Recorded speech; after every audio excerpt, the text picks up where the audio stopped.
Hello everyone, welcome back to our channel VOCAB Jab. So our today's word is swank. So what does swank mean? Swank has two meanings. Let us see the first meaning. The first meaning is to show off or to boast about. Now let us see how we can use this in a sentence. Here's the first example. He is swanking about his Paris trip. This means that he is boasting or showing off about his Paris trip. The second sentence could be, don't be such a swank.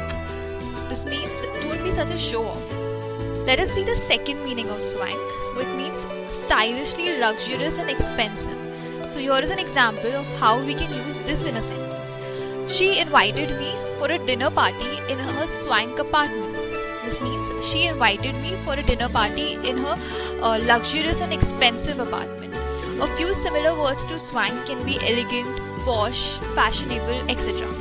So here's hoping you will use this word swank in at least one of the sentences that you formed today, and we'll see you soon with a new word. Thank you. Bye-bye.